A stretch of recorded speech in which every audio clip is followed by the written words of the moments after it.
I've got a couple pieces of news I want to bring in, then I'd be happy to take your questions. First, I want to start out with a Millennium Challenge Corporation announcement and say we are pleased to announce today that our acting principal deputy assistant secretary for African Affairs, Stephanie Sullivan, joined the Millennium Challenge Corporation acting CEO Jonathan Nash and the president of the Cote d'Ivoire as they signed the $525 million MCC compact.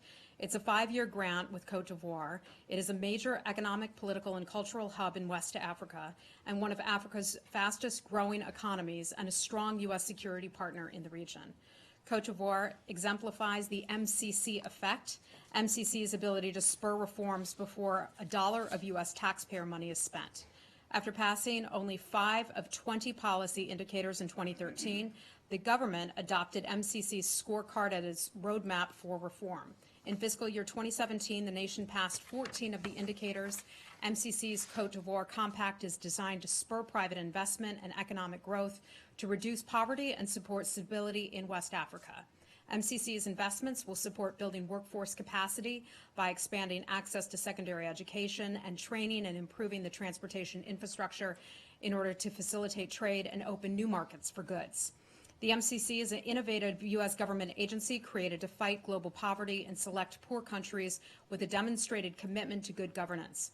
Reducing global poverty creates a more stable, secure world with more opportunities for economic growth, both at home and abroad. Secondly, I'd like to announce something pretty neat that our embassy in Islamabad, Pakistan is doing in conjunction with the city of Austin, Texas. They are now developing a platform for collaboration between entrepreneurs and startup incubators in Austin and in Pakistan. The primary goal of this program is to help incubators collaborate on projects that will strengthen and enhance the entrepreneurial ecosystems in their communities. Through a series of mentoring and networking events in Austin, Texas, U.S. and Pakistani entrepreneurs pitched their ideas to U.S. investors and venture capitalists. As a result of the events, Austin-based venture capital firm 1839 Ventures committed $20 million venture capital fund to continue work with participating incubators. The $20 million venture capital fund will allow partnerships with U.S. incubators to continue to grow and provide U.S. investors and venture capitalists with a unique opportunity to expand into untapped markets for funding growth stage investment in Pakistani businesses. It's one example of how the United States is committed to working with countries to foster entrepreneurship and innovation worldwide. We're looking forward to furthering this goal at the upcoming Global Entrepreneurship Summit in India, and that takes place later this month. 2 more announcements to make, and then I will be happy to take your questions. Next, I'd like to go to Ukraine, where in eastern Ukraine, 2 water filtration plants have been subjected to shelling in recent days. It is considered especially dangerous because some shells have fallen as close to as 50 meters from chlorine gas storage tanks at the facilities. A hit on the tanks would cause a major catastrophe, gassing people at the plant, possibly even those in nearby towns, as well as disrupting the supply of clean drinking water in the area. The Minsk agreements call for a full ceasefire along the line of contact, a ceasefire that Russian-led forces have never fully respected. We call on the Russian-led forces to implement a genuine ceasefire, and especially to cease shelling around the filtration plant and withdraw heavy weapons to the agreed-upon lines. We also urge Ukraine to show restraint and to do everything within its power to implement the Minsk agreements. And finally, you know, I like when we have visitors in the room. We have some young ladies in the back of the room today, and they're from the Girl Scouts. So I'd like to welcome the group of Ambassador Girl Scouts from McLean High School. They're in Virginia.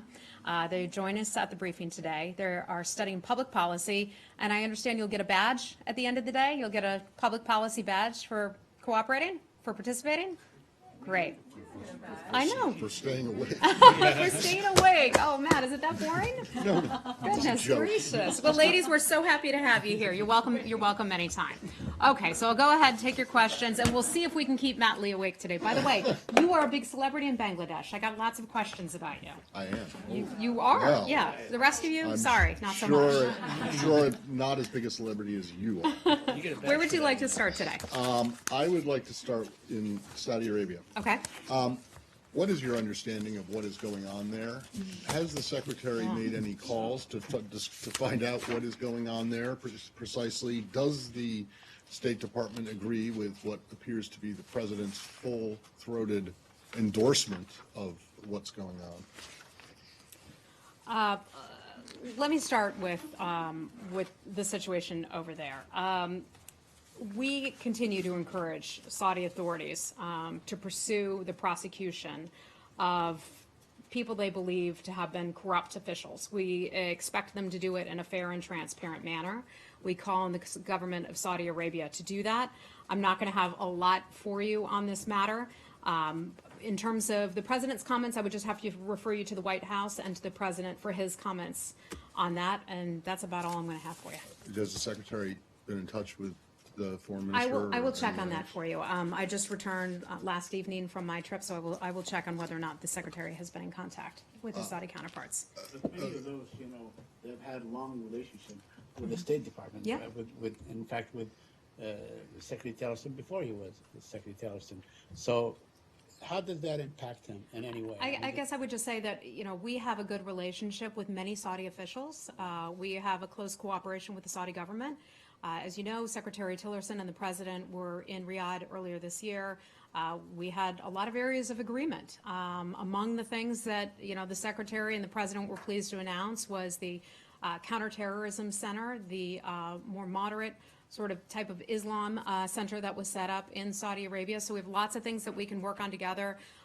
We encourage them, and I just want to say this one more time, to pursue any possible prosecution or corruption cases in a fair and transparent manner. Does the increased rhetoric, that we hear from Saudi Arabia and Iran, does it concern you that maybe we're headed towards some sort of confrontation between the two powers in the region? I think I would just have to refer you back to the White House for that portion of it. We're watching the situation very closely, very carefully. We've had a long-standing good relationship with the government of Saudi Arabia. I promise. There's been a news item that President Hadi of Yemen has been placed under house arrest with his sons and so on in Saudi Arabia. Are you aware of that? I have not seen that report. Okay, go ahead. Go. Just hold on, Michelle. Hold on. Are you still with Saudi? Yes. Yeah. So did the U.S. get any heads up on this? We did not. Even though Jared Kushner was on his trip there recently, I mean, did he have any discussion? I have not this? spoken with Mr. Kushner, nor have I spoken with his office to ask that a question. I know we did not have a heads up that that was going to happen. Okay, and I know that we've heard the support from the president on the corruption. We've heard his support in the past, even on the situation towards Qatar. But now when we hear Saudi say that they're going to treat Lebanon as if it's declaring war, and they're going to see this Houthi missile as potentially an act of war by Iran, what is the U.S.'s stance on those kinds of statements? Well, in terms of what happened in terms of a launch into Saudi Arabia, that is a situation that we're continuing to assess right now. We don't have a full determination on who is responsible for that. So the State Department is not in agreement with the UN ambassador? Let me pull up Nikki Haley's quote here, because Ambassador Haley's quote, pardon me, because she didn't ascribe full responsibility. She said, the one that was shot down over Riyadh on November 4th may also be of Iranian origin. In that comment, she was referring to a earlier Iranian missile that was shot back in July of 2017. We're just not there yet, and she didn't say that either. We just don't know who is responsible for that Well, yet. if it is, I mean, and there are some who believe that it definitely was, based on the evidence that's there. It very well may be. Yeah. We're just not there yet. We haven't made that determination. But if it was an Iranian missile, for Saudi Arabia to be saying that this was an act of military aggression on the part of Iran and that it could be an act of war, how does the State Department view this? I mean, I think I would support? go back to what I frequently say about hypotheticals, and it's a hypothetical, so I'm just not going to get into that at this point. But we'll keep watching this. As we learn more information, we'll have more for you on it. Okay? Arshad, yeah. go right ahead. Do you have something on this? Does the State Department believe that Saudi Arabia is pursuing its anti-corruption actions, including the detentions over the weekend, in a fair and transparent manner? I think if they choose to go ahead and prosecute these cases, we certainly anticipate that they would do it in a fair, just, and transparent manner. But is the detention of these people in and of itself, leaving aside the question of subsequent prosecution, is the detention of these people being handled in a fair and transparent manner? I could only go back to what the Saudi government has said, and the Saudi government, and I can't speak on their behalf, but they have laid out a case that these officials were guilty of corruption of sorts, alleged corruption of some sort. So I'm not going to go beyond what the Saudi government has said. We're not there on the ground to assess the cases of these individuals, so I'm not going to have any more for you But on you that. are there on the ground. I mean, you have an embassy, you have contacts. Well, we certainly with do, this- but Can we're I not finish? there involved with those cases, Arshad. So I'm not going to have a lot for you on this. We are continuing to monitor the situation. They have assured us that any prosecutions that take place will be done in a fair and transparent manner, and we hope that they will hold up to that. And then following up on Michelle's question, is it helpful for the government of Saudi Arabia to assert that it regards actions by two different Sorry, actions by two different countries or players in two different countries as acts of war? Is that helpful? Is it helpful for it to say that it regards unspecified actions by Hezbollah as acts of war, and similarly to regard the missile as an act of aggression? Does that help? I think we have to look at the region in which they live. When we talk about concerns about terrorism and destabilizing forces in the region, there's no one that knows that better than some of the countries in that backyard. And so I think it's natural. I mean, imagine this. There was a missile shot into Saudi Arabia. The believed target was the airport or somewhere close by the airport. Imagine if that had happened here in the United States. It's shocking. I don't think it should surprise any of us that the government would consider that to be a potential act of terrorism. But beyond that, I don't have anything more for you, okay? My question, though, is about whether it's helpful. I mean, let's take the case of Lebanon. Is it helpful for the Saudis to say they regard unspecified actions by Hezbollah as acts of war? From, you talk about the region. It's a region with a lot of ferment. Is that helpful for the U.S. government's point of view to hear that rhetoric? I think we also know the kinds of activities that Hezbollah has been responsible for. I mean, as Americans, and we have talked about this here before, the Marine barracks bombing, responsible for killing hundreds of Americans. Our vice president went out to one of our Marine barracks here not too long ago to honor those that were killed. So it should be no surprise that Hezbollah is a terror organization. It should be no surprise that Saudi Arabia is upset when a missile gets launched into its territory. That's all I have for you on that, okay? If Hezbollah is a terrorist organization, what about Kataib Hezbollah in Iraq, headed by a man whom the U.S. authorities had imprisoned at Camp Cropper for killing Americans? Isn't that also Lori, a terror organization? I know. You and I, we covered this about a week and a half ago. I just have to refer you back to what we said at that time. Okay, I don't have anything new for you on One that. of your responses to Arshad, you said Yeah. they have assured us that they will handle these cases in a fair and transparent manner. When did they give you this assurance? I Who offered it? have been told, I don't know who, but I've been told that that has been their pledge. So there has been some kind of contact at a senior level, or I at don't some know, level, I don't know at which level, since- but I know that there have been conversations. since the that have- arrests, or since the detention. I know that there have been conversations. All right. and then Conversations just- have taken And then place. just last one, do you have any thoughts at all about the rather interesting location of detention that these people are being held? I have nothing for you on that. Okay. Heather, on, Shall we move on?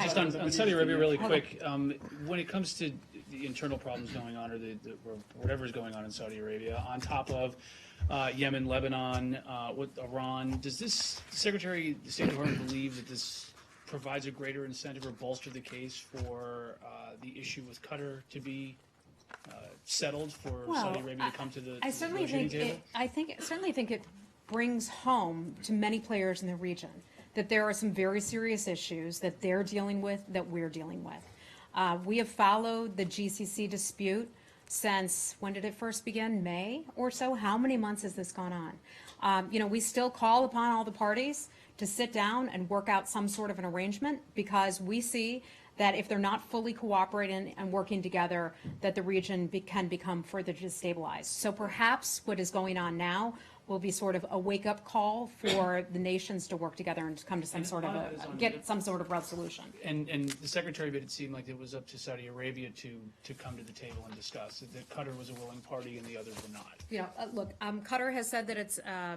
willing to sit down and start negotiations. I don't recall where the Saudis are on this, for that matter, but I can check with our folks to see if there are any updates for you. But Okay? given the Saudi role in that, and given the Saudi role in the war on Yemen, does the State Department not have some concerns that the current Saudi policies are themselves contributing to destabilization?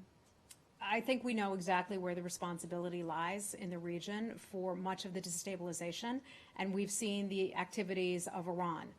We've seen the activities of Iran in Yemen. We've seen the hand of Iran in Syria. We've seen the hand of Iran elsewhere, where Iran's government, and I should be clear about saying that, because we don't take issue with the Iranian people, we take issue with the government of Tehran. Where they show up, trouble tends to follow. That sounds like full support for everything Saudi's doing. Look, I'm not saying that. I'm just saying let's recognize the region that they are in. Let's recognize the destabilizing factors that are in that region. Would you Go ahead. comment on the resignation of the Lebanese Prime Minister from Riyadh? With what?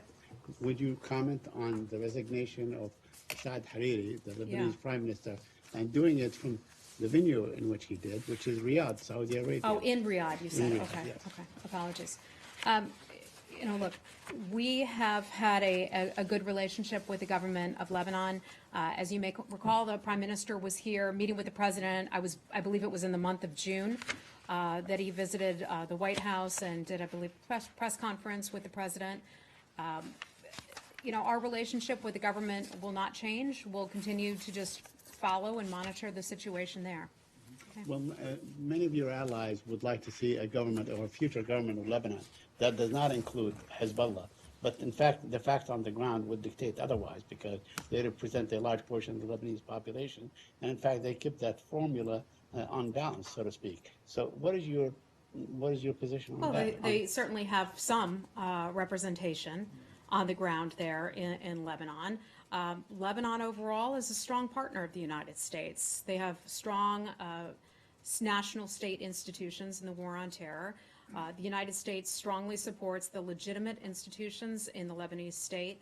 We expect all members of the international community to respect fully those institutions and the sovereignty and the political independence of Lebanon. So you would not insist on a future government of Lebanon that excludes Hezbollah? You know, I don't. We strongly support the government of Lebanon, and we do regard, as you well know, Hezbollah to be a terror organization.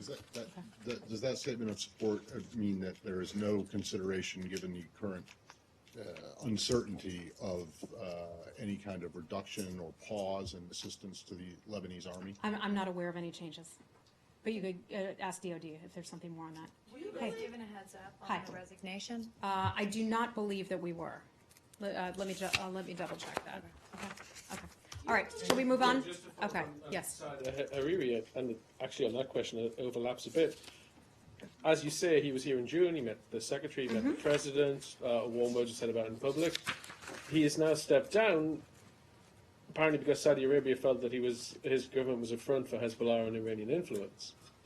Do you think you've been taken into this? I'm not going to be characterized. I'm not going to characterize why this decision was made. I could refer you to him and refer you to his government to answer that question, but I'm just not going to. That he didn't give you a heads up, or the Saudis didn't. You know, give you a all I heads can up? say, and I'm just checking my notes here, and to answer your question, no, we were not aware that he was going to resign beforehand. Okay, let's move on. Lori, hi, what do you want to? believe that by supporting Prime Minister Abadi in Iraq, that is a way to contain Iranian influence in the region? I think there are numerous ways to contain Iranian influence in the region, and one of them is a step that Prime Minister Abadi has recently taken. And if you look at the relationship, there's strengthening relationship with the government of Saudi Arabia. That's a real step in the right direction. They're all Arabs there. You've seen Saudi Arabia reopen the land crossing between Iraq and Saudi Arabia that had been closed for many years. They're taking steps in a positive direction. When we were at the United Nations, the government of Saudi Arabia and others talked about helping to finance some of the big major reconstruction projects in Iraq. We just saw a report that came out, I think it was in the news earlier today, about the level of devastation in Iraq. Understandably so, because there's been the big battle fought against ISIS over the past few years. So there's going to be a lot of money that's required to rebuild Iraq, and the fact that some of those nations are willing to take that on is pretty incredible. It was just not that long ago that the United States was paying for all those big reconstruction projects. Times have really changed. We're helping out, certainly, but governments in the area are stepping up and they're helping. Do you see the Saudis as your partner in containing Iranian influence in Iraq through things like paying for reconstruction? I think we have some shared interests, and we have some shared interests in terms of terrorism and fighting terrorism and recognizing the malign influence of Iran in the region and around the world and other terror groups. We would like to see peace and stability in Iraq. We'd like to see peace and stability in Syria and elsewhere. And I think to the extent that we can work together with Saudi Arabia and with other nations, then we're better off as a result. Okay, if I could just follow up then on this stability in Iraq. The Kurdish regional government has warned about that Iraq is deploying heavy weapons, including U.S. weapons, to the front lines with Kurdish forces while the talks are continuing. And it doesn't really look like Baghdad is so interested in a peaceful settlement. What is your comment on that deployment of weapons against the... Lori, I would disagree with your assertion, first of all, okay? Last time we were here together was, I think it was a week ago today. And think about the change that has come in the past week alone, where you have had the Kurds and the Iraqi central government sitting down and actually having conversations together. It was not that long ago that they were firing weapons at one another. So the fact that they're willing to sit down and have a dialogue, something that we have been encouraging for weeks now, I think is a step in the right direction. We applaud those steps. We look forward to more conversations between them so that they can try to come to some sort of arrangement where they can adhere to the Constitution. We have had our ambassador, Ambassador Silliman. He was recently up meeting with Mr. Barzani, Netravan Barzani, in I believe it was just a few days ago up in Erbil. So I think some positive steps are being made. Okay?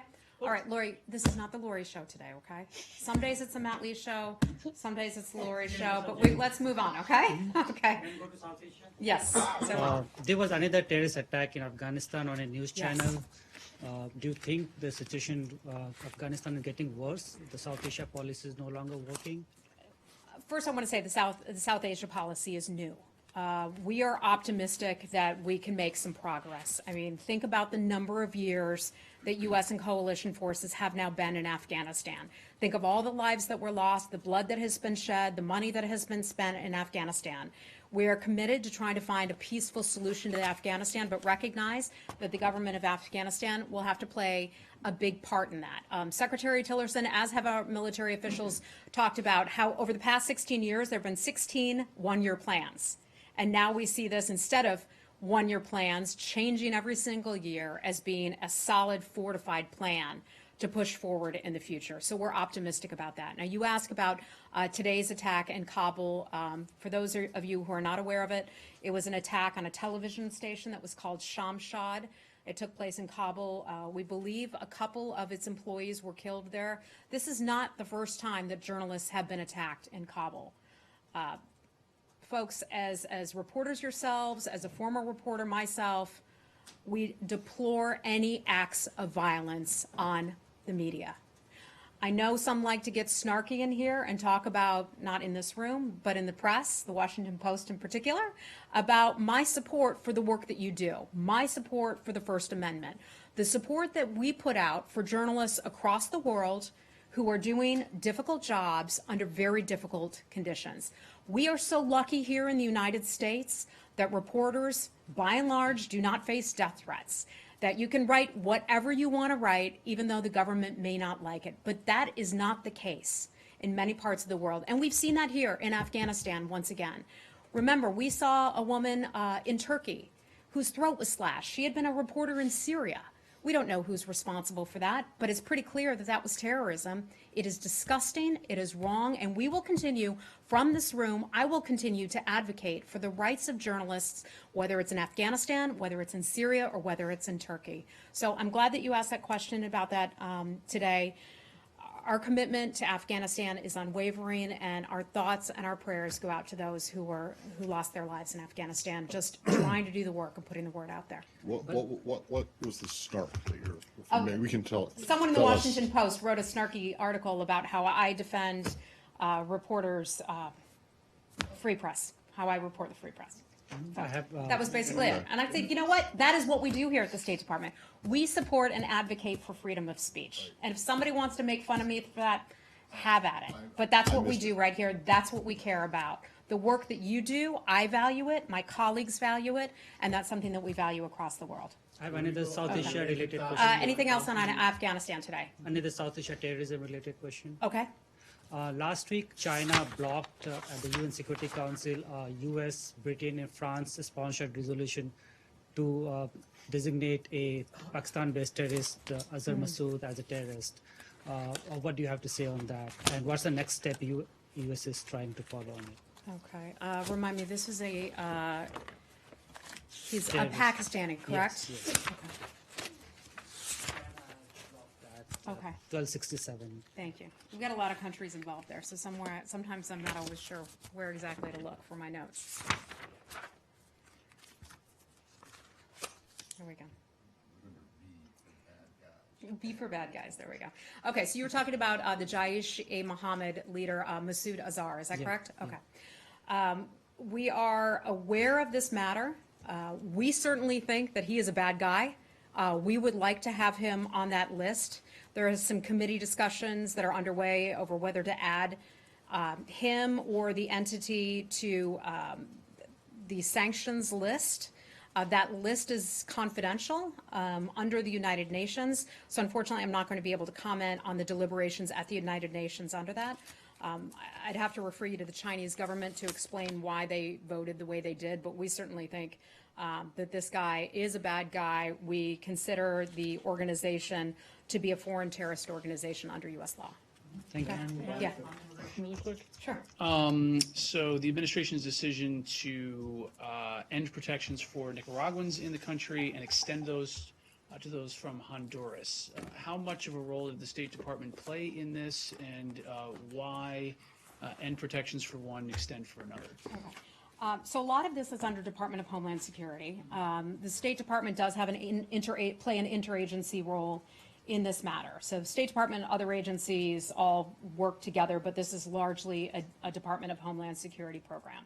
I can tell you that our Acting Assistant Secretary, Elaine Duke, announced on November the 6th, that was yesterday, right? Acting Secretary. Acting, thank you. No, Acting Secretary, not Assistant Secretary. I'm used to saying Assistant Secretary, so pardon me. Thank you. She had announced yesterday her decision to terminate the temporary protective status designation for Nicaragua. People from Nicaragua here in the United States have a year to be able to work out their situation. She concluded that additional time is necessary to assess the country of Honduras. So I'd have to refer you to her office as to why that determination was made. You know, overall, I can tell you, you know, the name itself explains a lot of it. Temporary protected status. This was put in place 20-some years ago as a result of some natural occurrences that took place in Nicaragua and Honduras and other places. Flooding, hurricanes, that type of thing. So I believe the government looked at the situation there on the ground and assessed that it is no longer unsafe in that way, and that people should be allowed to head back home. So beyond that, I just have to refer you to the Acting Secretary's office And for just that. really quickly, is this the type of situation that Secretary Tillerson himself participates in? Does this rise to the Secretary's level? I'm not sure. I'm not sure. But beyond that, just in terms of the interagency stuff, I'm just not going to be able to comment on some of those deliberations.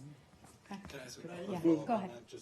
So I know you may not be able to answer this, but was the acting secretary's determination consistent with what the State Department recommended? I don't know. I don't know the answer to that. I'm sorry.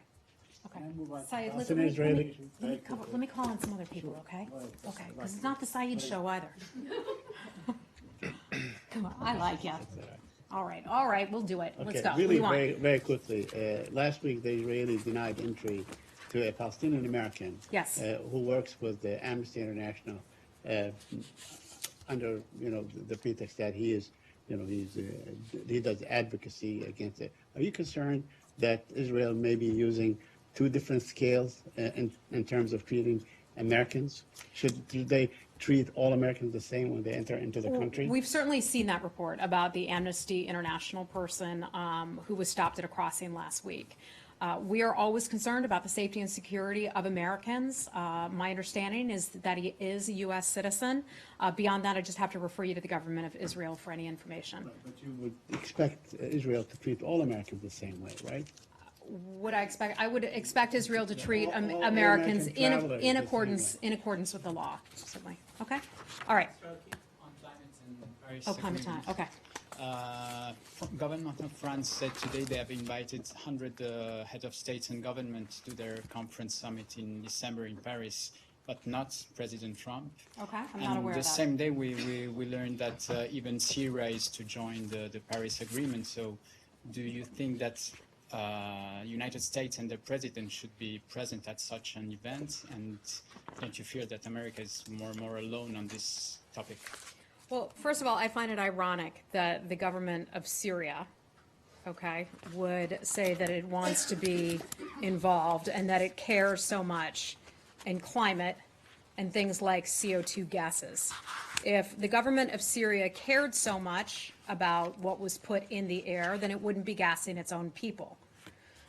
As some of you may know, our Undersecretary for Political Affairs, Tom Shannon, will be joining a meeting later this month in Bonn, Germany, in which we will, right, in Bonn? Is it this week? Okay, sorry, I'm off on my dates a little bit, but he'll be joining that meeting representing the U.S. delegation in Bonn. And, pardon me? Next week. Okay, okay. So I'm not totally crazy on my time. That is the Conference of Parties, the COP23 at the UN Framework Convention on Climate Change, and Undersecretary Tom Shannon is leading the U.S. delegation on that.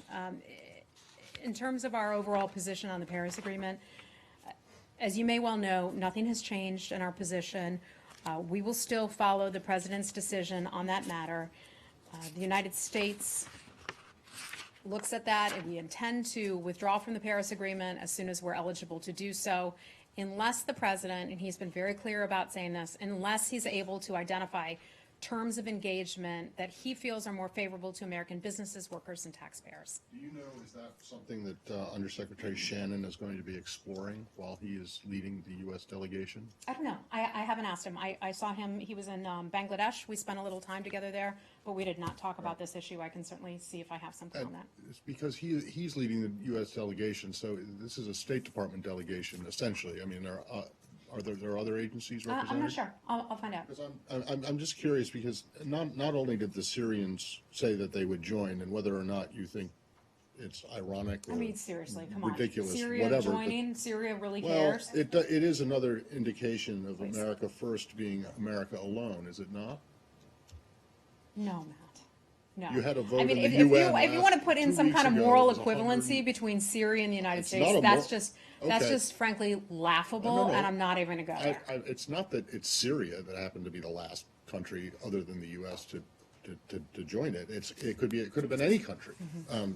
The fact of the matter is, you're the only country that's not in it anymore. Look, the President has said that he is going to assess this situation. Okay. If we could get a more favorable deal for American businesses, American workers, and taxpayers, then we will look at that, but we continue to go forward with the plan of pulling out of the Paris Accords. But there are other accords that we may still remain in. Okay. Can you explain why exactly the administration thought it would be appropriate to host an event promoting coal use at the Conference of Parties? Yeah, meeting? there may be people who do not like coal, but the reality is that coal powers about 30% or so of the electricity and the power here in the United States.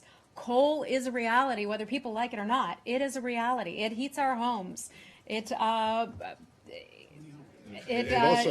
electricity. argue that it heats the planet as well. Okay, but the fact is, coal is a reality. Whether people like it or not, it's a reality. but And so you're it's a going reality that we have to deal with. And so the United States is holding some conversations in which the United States will talk about coal, United States will also talk about nuclear power. That is a reality. Some countries don't like it, but it is reality, and we're dealing with that right now. So you went after the Syrian government for allegedly caring about CO2 emissions, and yet this country, the United States is hosting this event that promotes the use of coal, which So now you're produces comparing CO2. coal to gassing civilians in Syria. No, that's not at all, and I don't think anyone in this room thinks that's what I'm doing. then You talked about CO2 emissions in I'm Syria. saying, look, if Syria cares so much about the environment, I mean, this is a ridiculous conversation, Matt, but Syria cares so much about its environment, it's not gassing and killing innocent civilians, including women and children. Okay, let's move on from there. This you'll have to take this, I think. Okay. It's very quick. It's on Bahrain. I asked you about these people who were arrested. It was your last briefing. Since in between then and now, there's been some letters that have been written on their behalf to the Secretary of the Department. Can you? Well, I know that you probably don't. I forgot to. I ask do not have anything new for you on Can that. you check? I can check in a Thank you. follow-up, okay? Ilhan, hi. On Turkey visa situation, yesterday it seemed like there was some progress on the visa, and the U.S. statement came out from your office that the U.S. received some high-level assurances from Turkey. Then the Turkish embassy here in Washington issued another statement and basically said that denied and said that the Turkish government cannot provide any assurances, and also your statement does not reflect the real, do not reflect the truth, and consider it odd. So, what is the So what is the situation right now? I think that's the question.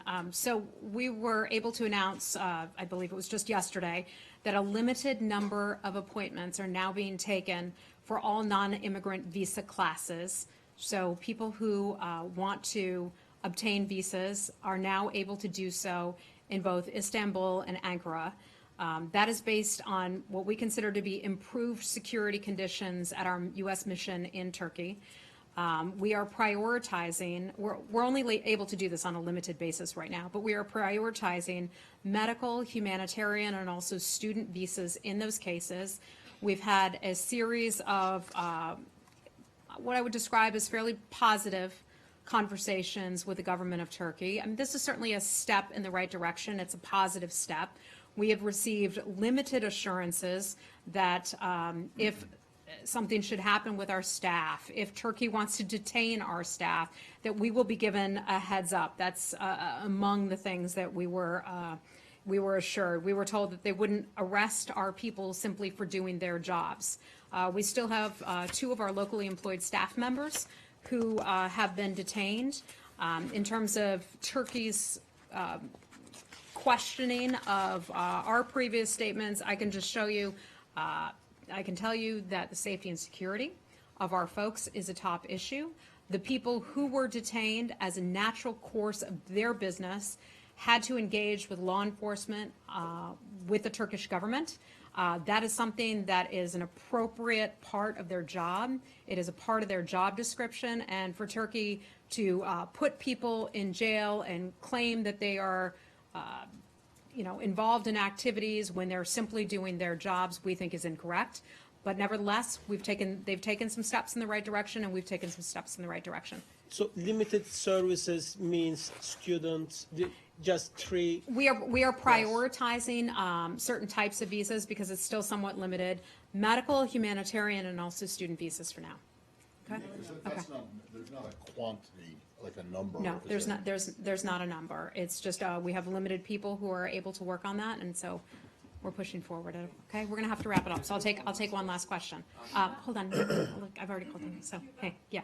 Okay. So last week, Cuban foreign minister just held a press conference here in Washington and claiming that there was not at all any attacks just in the U.S. embassy in Havana. So what is your response to that? I don't have his comments directly in front of me, so I hesitate to comment on something that I have not seen myself. I'm sorry. Okay, go ahead. And please, regarding, again, the situation with the visas, has there been any change, given the difficulty for Cubans to travel abroad like to Bogota to access their visas to come to the United States. Last I've heard, that's where we're still processing visas for people who want to come to the United States. Thing, please. Yes. The Cuban government said that Cuban Americans can now travel if they wish to Cuba to dock in tourist areas with recreational vessels. How does the State Department see this? I'm not aware of that, so I'm sorry I don't have an answer for you on that. Okay? Thanks, guys. We're going to go. Okay, yeah. College basketball I really players want from to know UCLA who were arrested in From China. where? From UCLA who Okay. were arrested in China. Have you confirmed that? Have you been in touch with Chinese authorities? I'm not aware of that. Did that just happen? It Did that happened, I just think, occur? overnight then, today. Okay. I don't have any information on that, but I can look into it for you. Thanks. Thanks, everybody.